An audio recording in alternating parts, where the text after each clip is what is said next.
starting.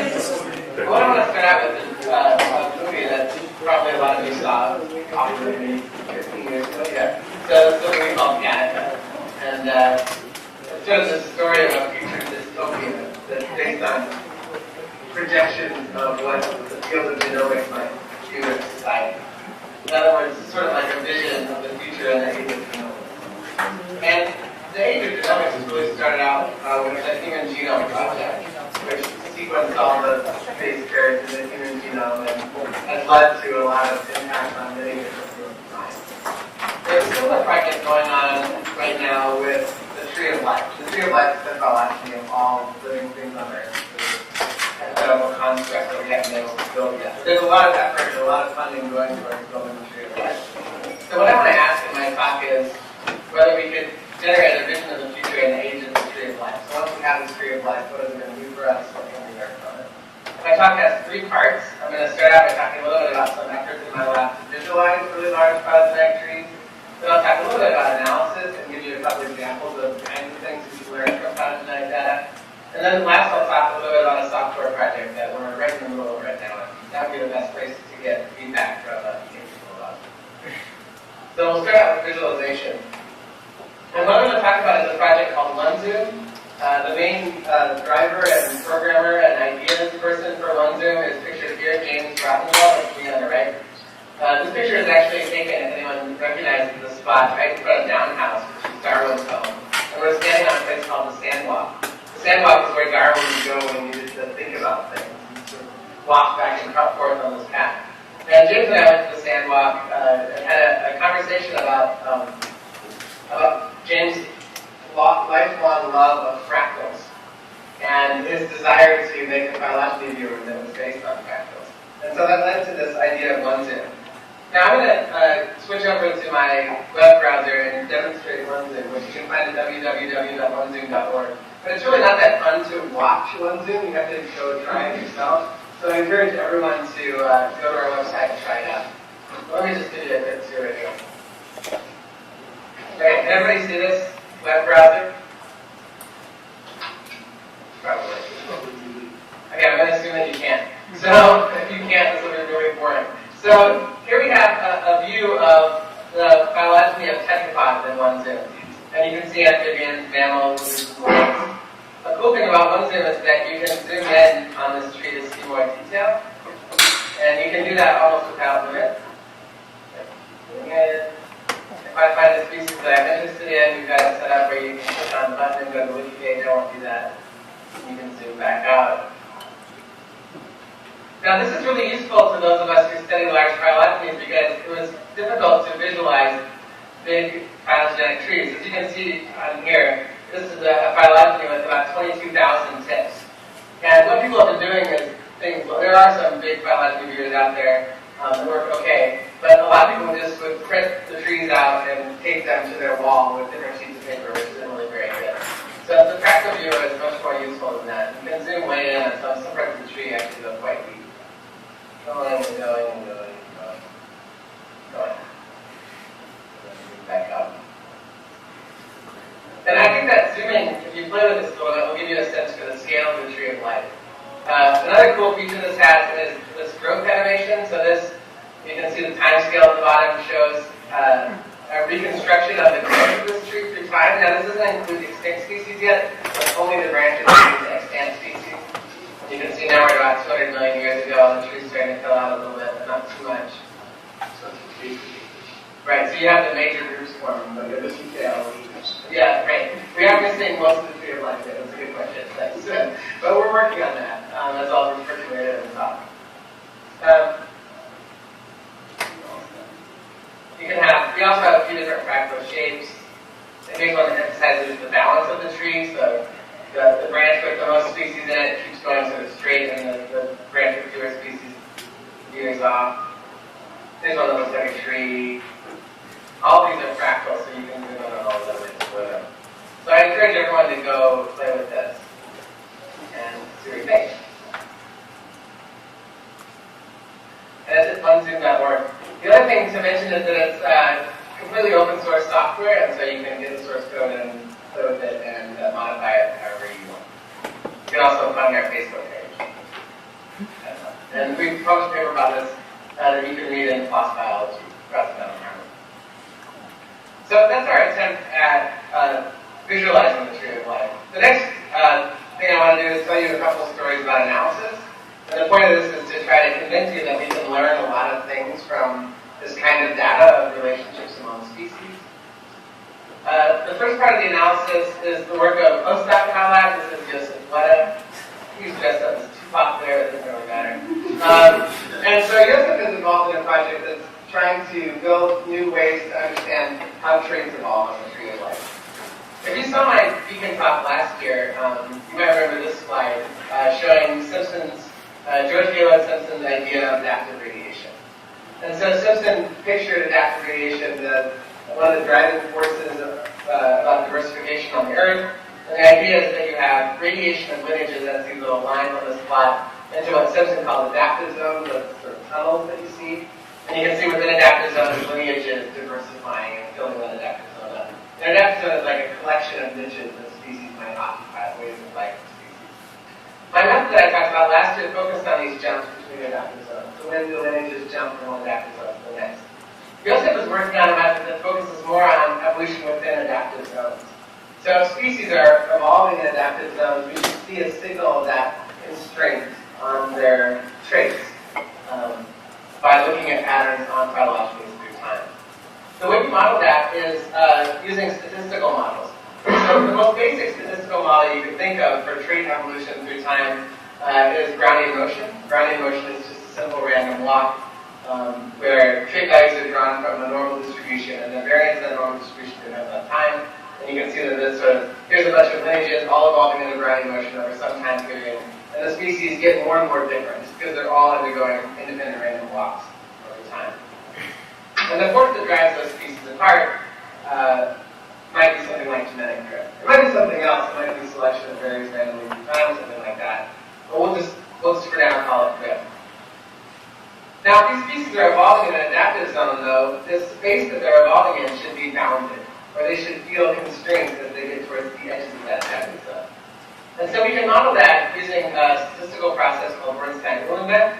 Ornstein-Uhlenbeck is like Brownian motion, but Brownian motion of particles that are attached to, you can imagine them being attached to a spring. And as you get farther and farther away from your optimal value, you get pulled back towards it stronger and stronger. And so what happens is that optimal value is this theta, and you see that the species tend to stay around theta over some time period. So we can you can see that, I think, the connection between this diagram of lineages evolving in an Ornstein-Uhlenbeck model and Simpson's ideas of these tunnels and adaptive zones in trait space that species might occupy. The idea of fitting Ornstein-Uhlenbeck models to comparative data has been around for a long time. Even goes back before this paper that I cite here, Hansen 97. And one of the developments that has happened in that field is this idea of, maybe you might imagine applying the Ornstein-Uhlenbeck model to a phylogenetic tree and seeing if that explains the data. Or perhaps you have a group of species that you expect might be occupying a different adaptive zone than the other. So maybe the red species occupy one adaptive zone and the black species occupy another. For example, maybe the red species can fly and all the black species are ground bone. We're talking about body size. So maybe there's a different sort of optimal body size if you're flying versus if you're walking. So what we can do is fit an Ornstein-Uhlenbeck model with one peak for the red species and a different peak for the black species and see if that fits. If we simulate evolution under this scenario, we get patterns like this. So here you can see the sort of imprint of these two different adaptive zones, red and black, on the pattern of phenotypes that we see in the tree. And if you sort of superimpose the location of those adaptive zones on there, you can see that the species go towards those adaptive zones and then stay there. You can label these with these different thetas. But evolution probably isn't that simple. We might imagine scenarios where there are more adaptive zones. So here's a scenario of a phylogeny evolving on a tree, and we have something like 10 or 11 different adaptive zones that species might occupy. There is a way to do this kind of modeling on phylogenies. It's an approach called OUCH. And with OUCH, what you can do is basically take your phylogenetic tree and paint it different colors based on your a priori idea of adaptive zones. So in A on the left, we have one adaptive zone, B has 2, C has 3, and so on up to F, which has many different adaptive zones. we can then do a model comparison approach to see which one of these is the best fit to the data, and get an idea of whether our model, our painting of the tree makes any sense in terms of what niches species are occupying. This is the next approach, but it really only works when you have a good biological understanding of adaptive zones before you even analyze your data. So what we developed in my lab, and by we I mean Joseph really, is an approach that we're calling BIDU, which is Bayesian Reversible Jump OU modeling. If you're familiar with this sort of field that we're working in, it's a hybrid between an approach developed in my lab by John Eastman called Auteur, which is a multi-rate Brownian Motion model, and OUCH, which is this sort of multi-peak OU model. So it takes the reversible jump machinery of the Auteur method and applies it to OU models. It does something very similar to this painting of branches, except for the method actually paints the branches itself using a reversible jump approach. So you don't have to a priori assign the adaptive zones to species. If they're there, the program will find them. The other good thing about this method is because it's a Bayesian method, you get a posterior distribution of model estimates, and so that means we have a posterior distribution of tree paintings, the possible adaptive zones selective regimes that we can look at. We've done a set of simulations to see how well this method works. And so here you see various different parameters of the model. I don't want to describe the model in mathematical detail here, so you just have to take my word for it that all these plots have the tree size on the x-axis, and the true values are red, and then the estimated values from the Bayesian analysis of the black dots. And you can see that as our tree gets bigger, we get more and more precise estimates of our model parameters. You might also notice that the trees have to be pretty big to have good confidence in our parameter estimates. So the estimates only start to get really good around 256 species, and become quite good once we get above 1,000. And that's why I think this method is well suited to the sort of idea of working at broad scales in the tree of life. To show you what happens when we apply this to real data, here's an analysis of body size in turtles and tortoises. This is a data set that was published by Jaffe in 2011. And so you can see a couple model parameter estimates here. And in both these plots, our prior is the dotted line, and the red line is the posterior distribution of the parameter. So you can see that the posterior and prior are different. That means that our data is giving us information about the model. On the left, we have the phylogenetic half-life, which is the time, if you go back that amount of time, and here it's something like 8 million years, then you lose about half of what we might call the phylogenetic signal in your turtle body set. So this is sort of the decay of historical information in the data. And a shorter half-life means that information decays more quickly. On the right, we have the stationary variance, so this is sort of expected variance in log body size that we should see in turtles over a long period of time. Maybe more interestingly, here's the posterior distribution of the number of shifts. So these are the number of times that we reconstruct turtles and tortoises shifting their optimal body size. And you can see there's quite a lot of these. Of course, there are a lot of species of turtles, so that's a lot of evolutionary time to have happened. But our best guess of this number is somewhere between 10 and 15 different shifts. We can paint those shifts on the branches of the tree. So here we have phenotypes, body size on the x-axis, time on the y-axis. You can see the phylogeny of turtles with branches painted according to their different optima. And if you put all those different optima together and make a histogram, you can see it on the right. So this is sort of like, one way to think about this is a view of the sort of adaptive landscape in a really broad sense, not in a specific sense like you might think in quantitative genetics.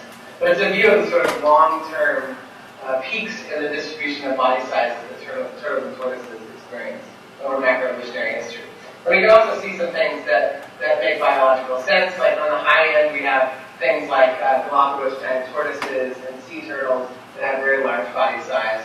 On the lower end, we have things like little bog turtles and mud turtles that have very small body size. So we're sort of still working on the guts of this method in terms of testing and implementation.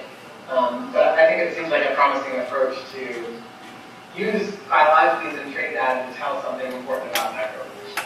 The next thing that we're going to do in this project is actually to try to tie it directly into quantitative genetics.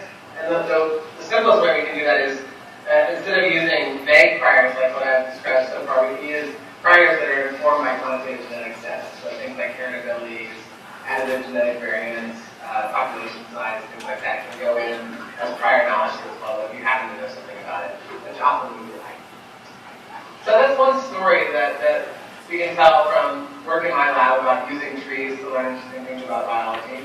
The next story I want to tell you is work by Katie Wagner. Katie's a postdoc at UIdaho in Switzerland, who's been working for the past couple of years with Ola Seehausen and myself on African cichlids. And so the African cichlids are the next story that I want to tell about how phylogenies can help us answer questions about macroevolution. Now, everybody knows about cichlids in African lakes. They're a group that's really renowned for their diversity. In the East African rift lakes alone, there are more than 1,500 endemic cichlid species. And this is one of the most, if not the most, diverse vertebrate radiation on the planet, especially given the age of some of these radiations. And radiations like the radiation of more than 500 species of haplochromians in Lake Malawi, for example, is really well known. But maybe what you might not know about is that there are other radiations of cichlids in other lakes throughout Africa, some of them small. But then there are also what we might call failed radiation. In other words, there are many lineages of cichlid fish that have dispersed, arrived at a lake, and then just they're still there. They haven't gone extinct, they haven't speciated. Nothing has happened to them other than they were created for a long time. And by putting these radiations on a map, in the context of all these non-radiations, we actually have what I think is a really rare and special opportunity to study a replicated macroevolutionary area. And I'm really excited about the data that I sort of spent a long time, maybe over the last 10 years or so, studying individual adaptive radiation. Things like anomalous lizards, Darwin's finches. But to have a data set where we have 38 independent adaptive radiations and 145 independent non-radiations across Africa is a really exciting opportunity. And these replicated radiations and non-radiations present a powerful tool for testing the factors influencing adaptive radiation. The only way that we know which lineages are part of radiations and which are part of non-radiations is through phylogenetics. And so by plotting the sort of where species occur in their lakes and plotting them on the tree, we can reconstruct their history. Katie published a paper last year that I was involved with a little bit, looking at factors that influence these radiations. So we use this sort of end state of did this lineage adaptively radiate or not as our response variable. And we had a whole bunch of predictors. Some of those predictors had to do with the fish traits, like were they polygamous or not, were they mouth brooding, did they have egg dummies, which is the little dots on the fins of those fish, were they sexually dichromatic, and we have the different colors. We also had predictor variables from the environment, so how deep is the lake, what's the surface area, what's its latitude, elevation. And then we had information on time, so how long has the lineage been in the lake. And so this actually ties back to an old question about the drivers of adaptive radiation, and whether those drivers are internal, whether they're driven by aspects of the lineage, or external, whether they're driven by aspects of the environment. And then the third explanation is time. Maybe this takes time for adaptive radiation to happen, and if you wait long enough, you'll see one. What we found in our analysis, and you can read more about this in our paper, is that actually intrinsic and extrinsic factors together predict the occurrence of adaptive radiation. So in particular, whether the fish are sexually dichromatic or not is one of the lineage traits that predicts adaptive radiation. So in fish lineages where males and females are different colors, they're much more likely to undergo adaptive radiation than lineages where males and females are the same color. And this makes good sense given what we know about sexual selection in cichlids and how that might relate to the evolution of reproductive isolation. But there are also predictors that have to do with the environment. In particular, the depth of the lakes seems to be important in predicting adaptive radiation. So adaptive radiations are much more common in deep lakes than they are in shallow lakes. That also makes sense in terms of the idea of ecological opportunity. So if we have deep lakes, we have more things that fish can do in order to coexist with one another, and so we have more space for adaptive radiation. And we also see some evidence of a time effect, so it does take time for adaptive radiations to occur. And adaptive radiations are more common in lineages that have been in lakes longer than in lakes where the lineage is derived. But this is all sort of old published stuff. The follow-up that we're doing now, which is interesting, and still, again, heavily relies on the phylogeny of the fish, has to do with species area curves. So we're just finishing up a paper now looking at the influence of adaptive radiation on species area curves. And so this is kind of a complicated plot. Let me walk you through it. So on the y-axis, on the x-axis, we have the area of a lake in square kilometers. This is the surface area of the lake. It's an index of size. You can use depth or volume and you get basically the same result. And on the y-axis, we have species richness. So this is either the number of lineages or the number of species or whatever. But that depends on the color of the map. The black dots represent lineages in lakes that have not undergone speciation. And if you just look at those black dots, which we might call the sort of immigration species area curve, you see there's a positive relationship between lake area and species richness. And this is a classic result. You see this all over the field of ecology. And it fits really well with MacArthur-Wilson's theory of island biogeography, where the number of species in a particular place is driven by the balance of immigration and extinction. But then if you look at the gray dots, those are lineages which colonize a lake and then underwent adaptive radiation. And each gray dot has a line leading up to a blue dot, which represents the end point of that adaptive radiation. So a certain number of gray dots got to a lake, radiated, and formed a radiation with the number of species denoted by the blue dot. And what you can see then is the dotted line represents our new species area curve that represents the combined effects of immigration and adaptive radiation together. And the interesting thing is that adaptive radiation actually changes the slope of the species area curve and makes it steeper. So the species area will accumulate more quickly through time when you allow them to speciate and form. Now you might notice that if you look at these blue dots carefully, they don't really look like they fit in a straight line very well. And so we're trying things like setting Morgan regression, and you can see that that does appear to be a break point in this regression that starts to kick in once lakes get really, really large.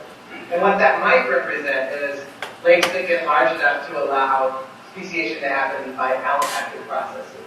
So even within a lake, you can have allopathic speciation, and once that kicks in, we can fit way more species in the lake than we could if we have to rely on speciation happening basically in sympatry in small lakes, which does happen in these places. So the sort of take-home point of that analysis is that cichlid species area curves are shaped by adaptive radiation that scale in lake area.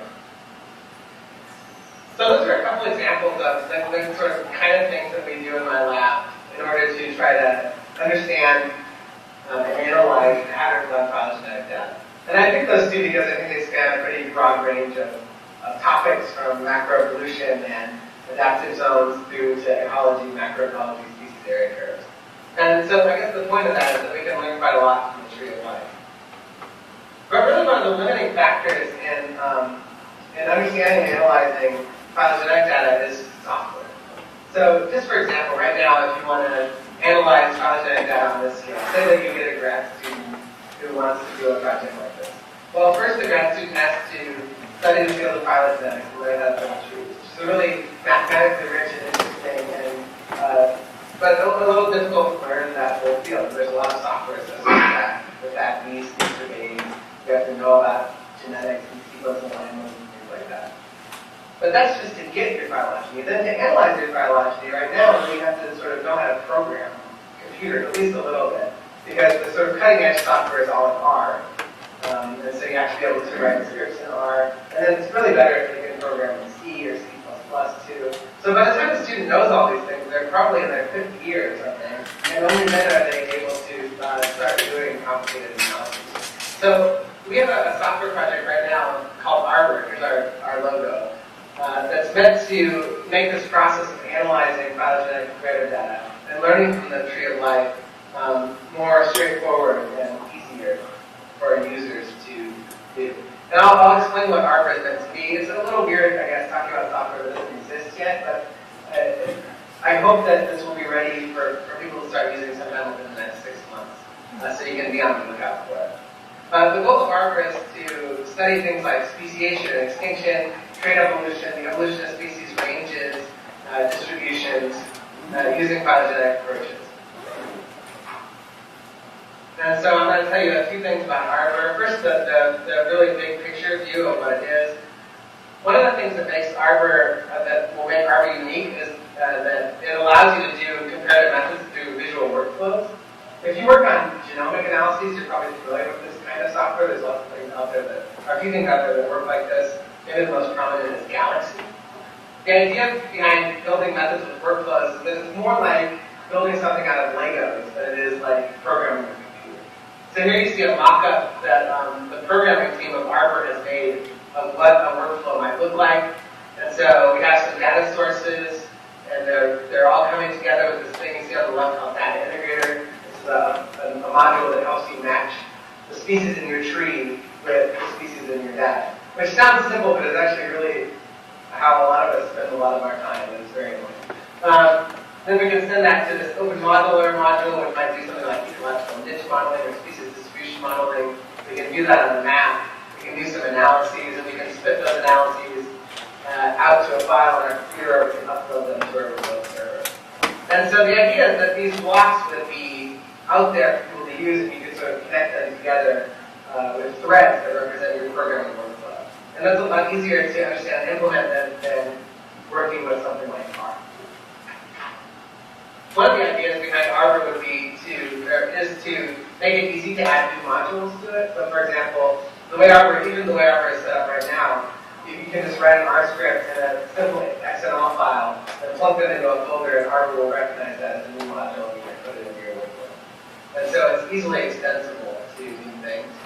But another core idea of Arbor is the idea of data exchange via web services.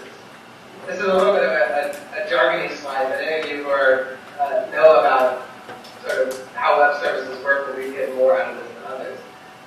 But the idea here is that Arbor will be able to connect with both different data sources as well as places to put your outputs via these sort of very general, easy to use web services. One example of this is that we're integrated with the LifeMapper program. So LifeMapper, the goal of LifeMapper is to create species distribution or distribution data and distribution models for all species on Earth. Obviously, they're not even close to getting all species on Earth yet, but there is a lot of data in LifeMapper, hundreds of thousands of species right now.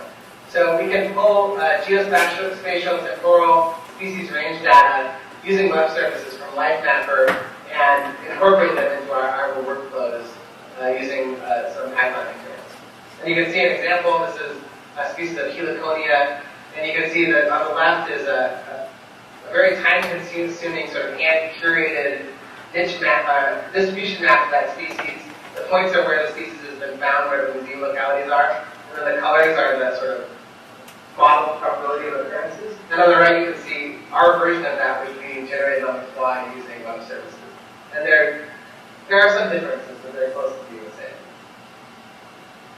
Another core idea in Arbor is to implement novel analyses. There are a lot of things that I can think of doing with trees, but I think that there are more things out there than what I even have time to ponder. So one of the ideas behind Arbor is just put all these analyses in the same room, in the same environment, and let people connect them together in creative new ways to enable new analyses. So just for example, one of the first things we did when we had Arbor, our software connected up to Google Maps, is experiment with plotting species occurrences in ways that represent aspects of that tree. So here we see a bunch of species occurrences, and then the size and color of the dots is proportional to the branch length of the species. And they're really sort of hot dots are on short branches, and cool dots are on long branches. And then the last idea that I want to emphasize about Arbor is this idea of scaling up to really large trees. I think this is important because right now people can create really large trees with tens or hundreds of thousands of species, and almost all the software that was out there, at least 2 years ago, would just break when we tried to use those trees. You couldn't plot it, you couldn't analyze it, there was really nothing you could do with these giant trees that people were producing. And so we've done a lot of work on the back end in Arbor to make our algorithms scale up better to large trees. Just for example, on the left there is a plot of computing time versus number of taxa in a Geiger package, which is my R package that we worked on in my lab.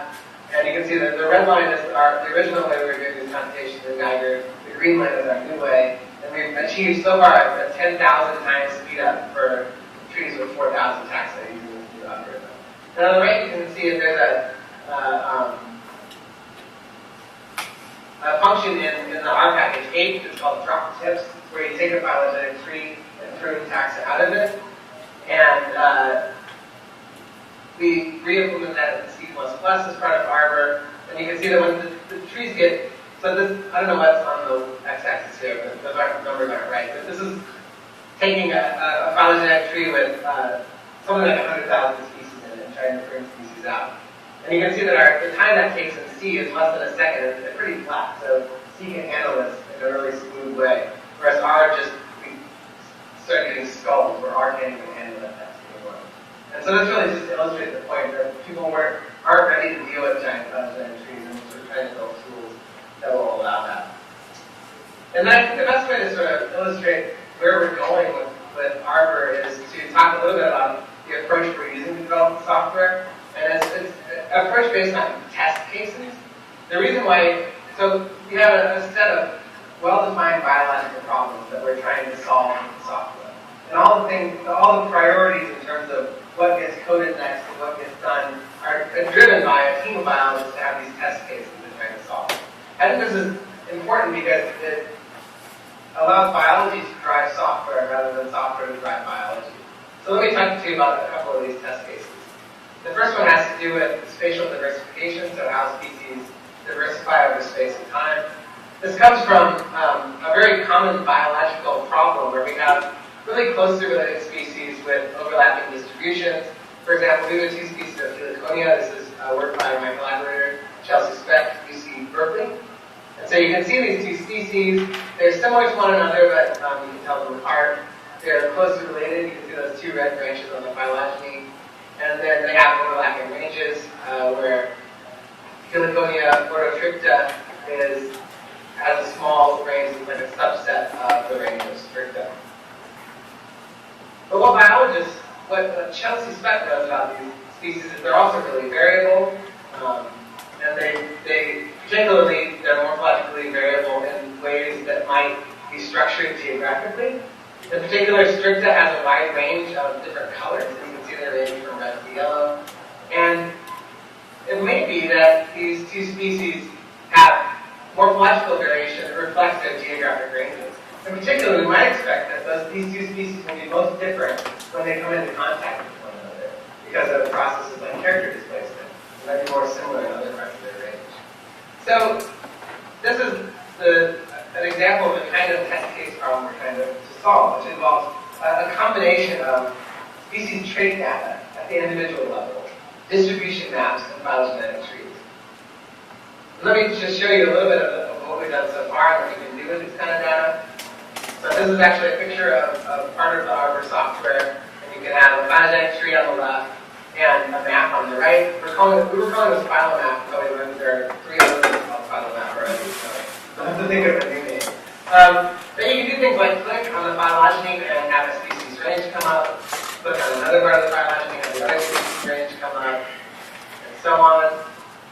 You can also click on the circle tool and draw a circle around a particular geographic location, and it will highlight all the localities in there. You can zoom in on that purple spot and you can change the satellite mapping view. This kind of thing is really useful for a biologist because you might want to select the part of your phylogenetic tree, map it out, find out what else is in that area, and then you can actually go in here and look at the roads that you need to drive on to go collect these things, which I think is really useful to do. You can also do things like phylogenetic community ecology. So if we circle this purple area, we can plot where all those things occur on the phylogenetic tree and see whether they're clustered or over dispersed from one another.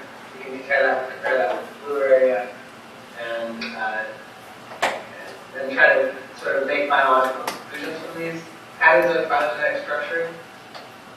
And we can also, going back to our original example, look at closely related species like these two highlighted on the tree, plot their ranges, and look for places where those two species ranges overlap.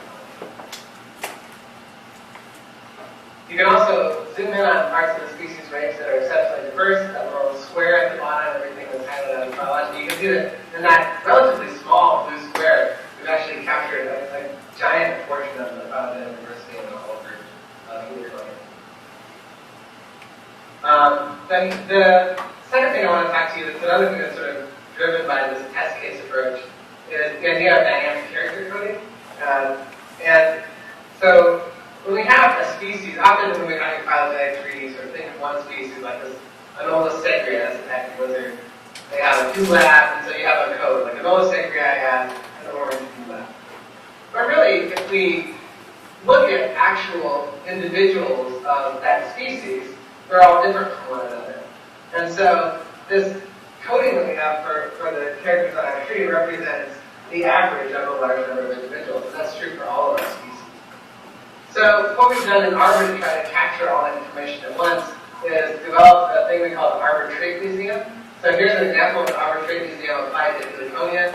So what this is there's a biologically, every tip in that tree is a different species of plant. And then every column of this matrix is a different character. So this is a gigantic character matrix that represents 100 years of work for biologists collecting these data.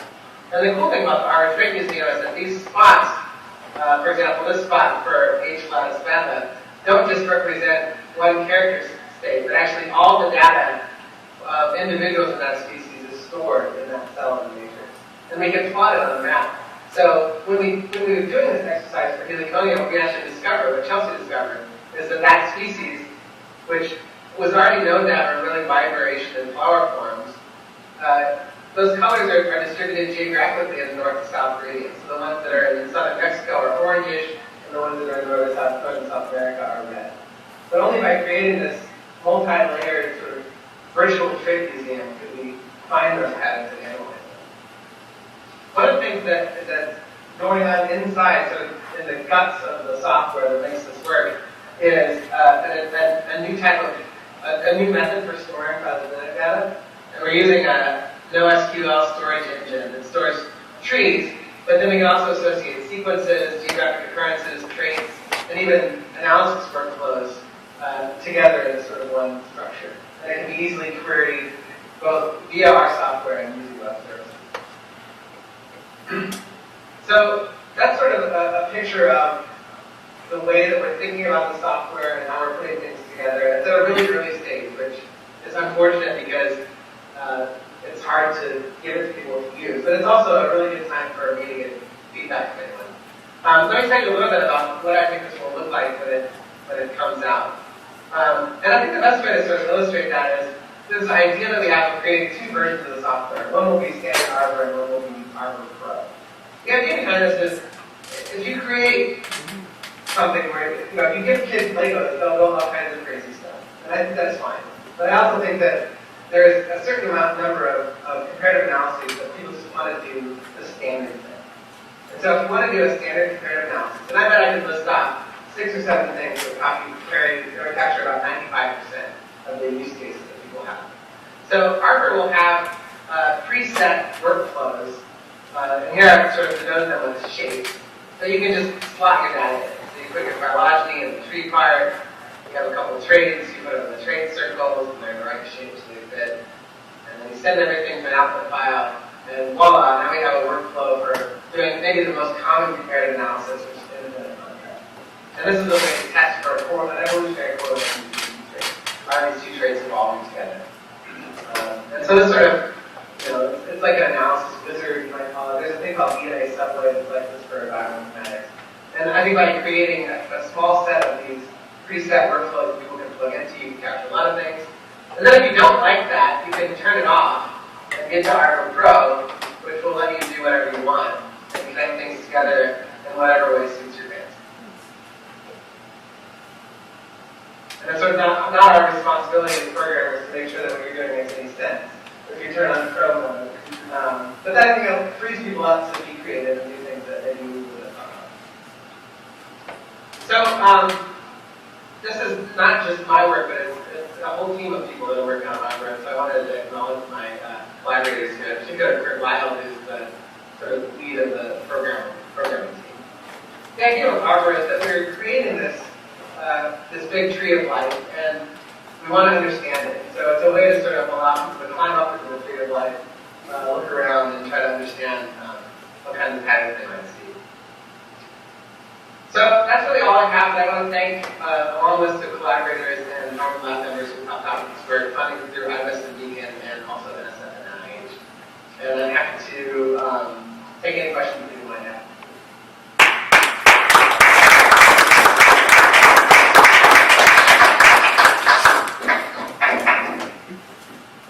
Okay, I'm looking around. Somebody here other this too? Over on the other sides.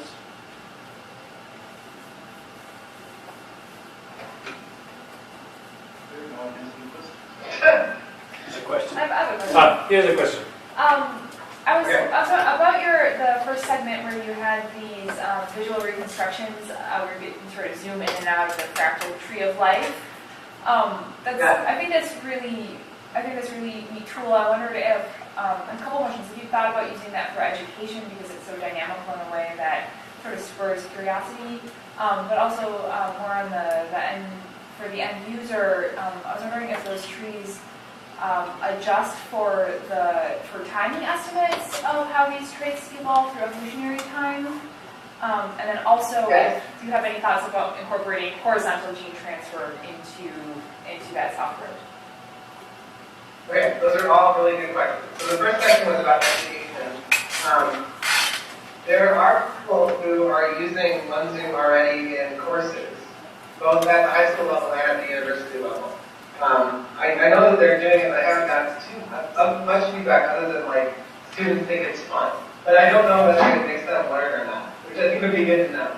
But people are certainly using it. We also are doing a little bit to try to facilitate museum installations that are based around OneZoom. And so you could sort of imagine a gigantic touchscreen in a museum that people can play with and zoom in on phylogenies. And maybe it's connected in some way to the museum itself. Like if you zoom in on the gorilla, then you can find out where to go in the museum and see them or find out more about them or whatever. So that's in the works. Your second question was about timing. Right now, the way the phylogenies are viewed in OneZoom, they don't show timing information, which I think is a big limitation of what we have so far. And also, I think it captures the idea really well, but there's sort of no holy grail of phylogenetic tree viewers. If you have one that shows topology really well, like ours does, you're going to lose time and vice versa. We put the animation that I showed that goes through time to try to capture the idea of the timing of events on the tree, but that's not perfect either.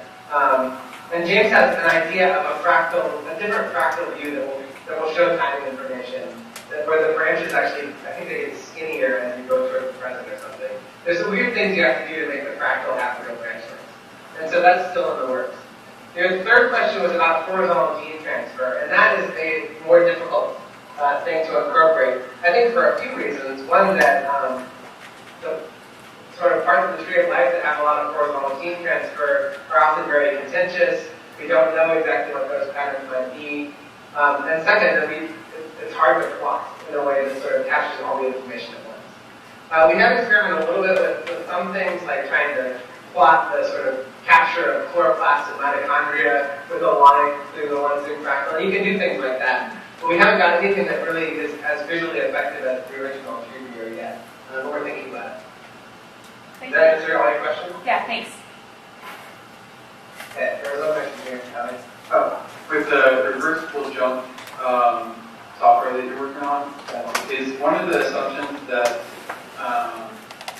that the adapted zones don't change across time, that they're static? And if so, is that a strong assumption, or? So that's a good question. So yes, we assume that once that lineage enters an adapted zone, it's fixed through time. And we also don't allow other lineages to find that same adapted zone. So every jump that you get into an adapted zone is unique. We can, I think, break the unique thing. We can have a fixed number of adapted zones that allows for evolution. But having adapted zones that change through time is more challenging. And I actually don't know that anyone's worked out the mathematics for an OU with a moving optimum on the tree. So that's not true. There are some approaches that work like that, but we haven't been doing it. Biologically, does that make sense, right? I don't know. I mean, I think that this is, the further you get away from quantitative genetics, which is basically like, here's a peak that's static and we're going to climb it. The further you get away from that, the less we know. So I don't know if anyone knows really whether adaptive zones are static or not. Certainly in paleontology, people argue about that. So yeah, I don't know.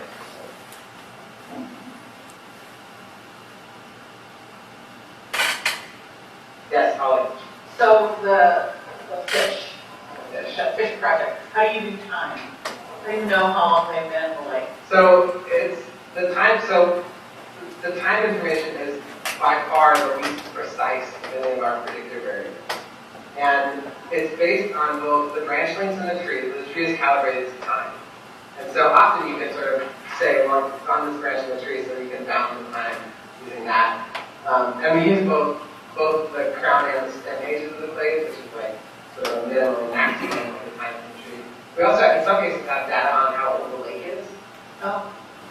Not all, but some of them. And so that when we have that, that's incorporated as well. But so the time data set is less complete. There are lots of gaps where we don't know, and then it's less precise. And so then when it comes out as like a significant but kind of crappy predictor variable, to me that means the time is important, and not maybe that it's less important than other things, but just that we know less about it. If you test it by taking the time data and bootstrapping the OS, to see how much noise you have to add before it stops being predicted. Yeah, that's a good idea. Maybe I think about that.